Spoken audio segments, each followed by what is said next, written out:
Ya, baik. Selamat datang kembali di channel Tanya Soal. Di video kali ini kita akan lanjutkan kembali pembahasan soal kimia. Dan bagi kamu yang membutuhkan referensi pembahasan soal, kamu bisa klik link yang sudah kita cantumkan di kolom deskripsi. Dan terima kasih buat kamu yang sudah mensupport channel ini dengan cara like, subscribe, dan juga men-share informasi channel ini kepada teman-teman yang lain. Dan khususnya buat kamu yang sudah join dan bergabung di membership channel kita. Dengan bergabung di membership, kamu bisa mendapatkan akses ke video-video yang kita buat khusus untuk para member yang sudah bergabung di channel ini. Baik, kita bahas soal di video kali ini. Berikut ditampilkan hasil percobaan dari beberapa larutan yang ditetesi dengan larutan asam dan basa. Yang merupakan larutan penyangga adalah titik-titik. Jadi kalau kita tuliskan keterangannya bahwa larutan penyangga atau yang sering juga dikenal dengan istilah larutan buffer adalah larutan yang bisa mempertahankan pH-nya. Jadi pH-nya itu tidak berubah, tidak banyak berubah ya. Kita catat bahwa relatif tidak berubah itu artinya dia mengalami perubahan yang tidak terlalu signifikan, artinya bisa diabaikan. Kita perhatikan larutan pertama, ketika ditambahkan asam dia pH-nya 2, ketika ditambahkan dengan basa adalah 6, di mana ini sudah sangat jauh berbeda, jadi bukan larutan penyangga.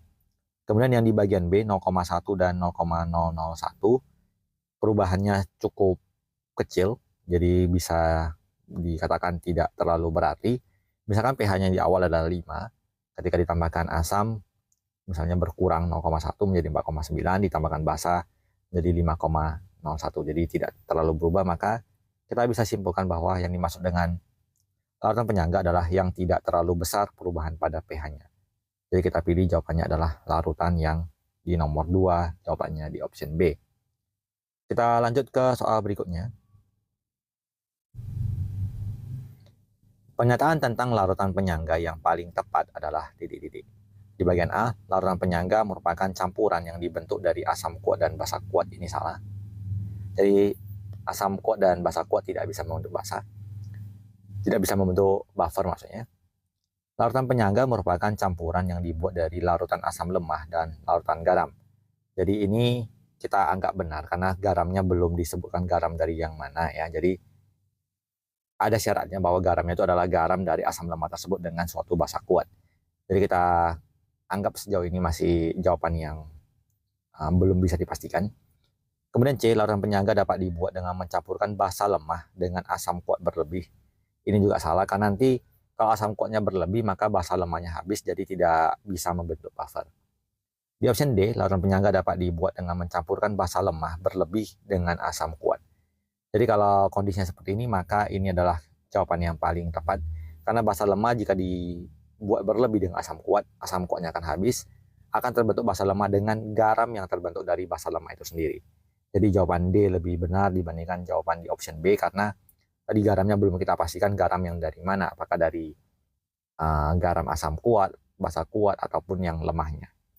Kemudian larutan penyangga merupakan larutan yang nilai pH-nya tidak bisa berubah. Jadi penyangga itu pH-nya bisa berubah, tetapi perubahannya tidak terlalu signifikan ya. Jadi kalau tidak berubah itu belum tepat. Jadi kita pilih jawabannya adalah yang di option D.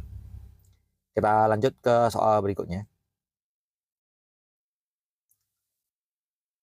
Di dalam larutan penyangga terdapat spesi A asam lemah, basa kuat dan garam. B garam, asam kuat dan basa kuat. C asam lemah, basa konjugasi dan ion H+.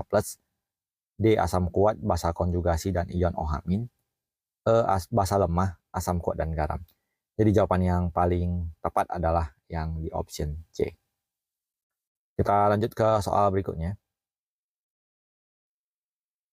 Larutan NH4OH 0,1 molar dicampur dengan larutan NH4Cl 0,1 molar dengan volume yang sama akan diperoleh larutan penyangga dengan pH sama dengan titik-titik.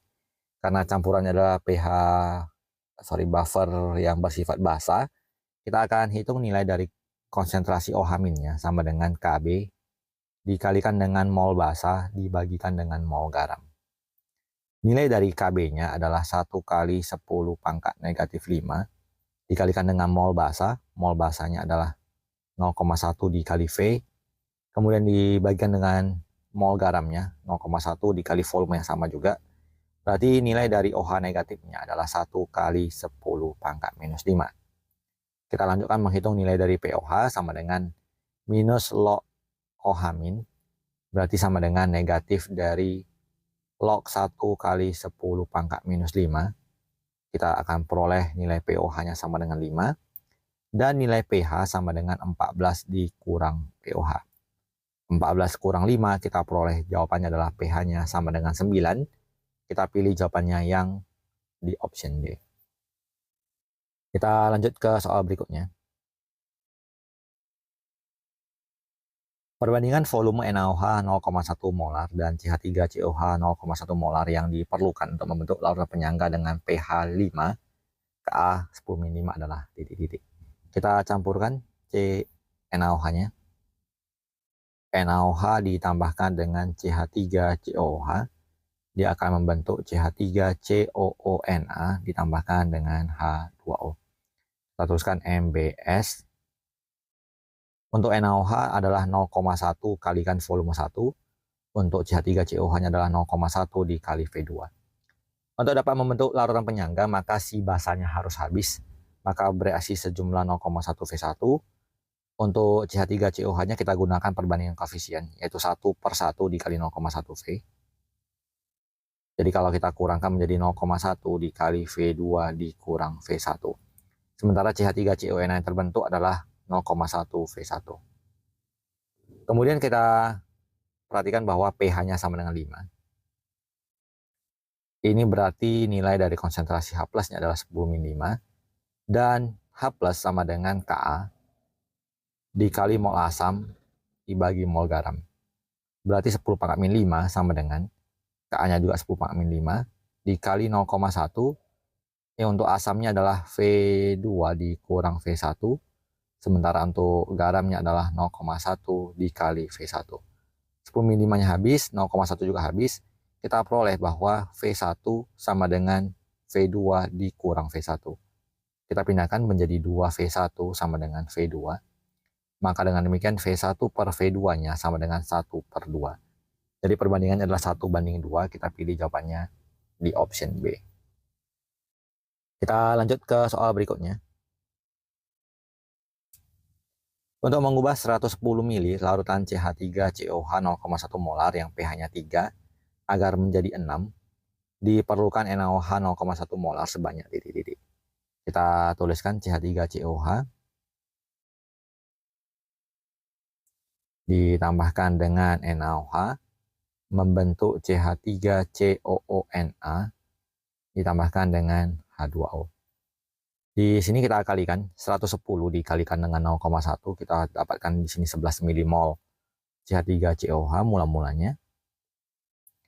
Kemudian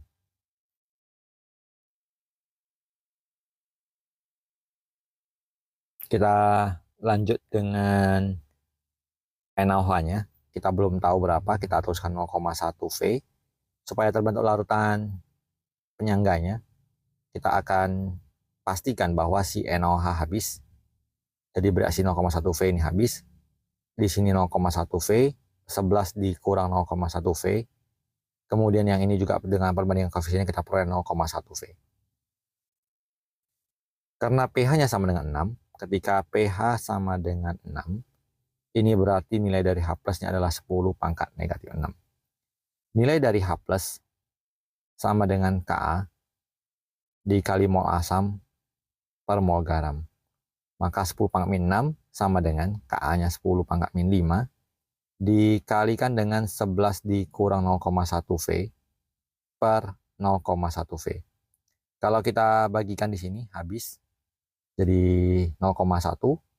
0,1 dikalikan dengan 0,1 menjadi 0,01 V sama dengan 11 kurang 0,1 V. Kita pindahkan menjadi 0,11 V sama dengan 11.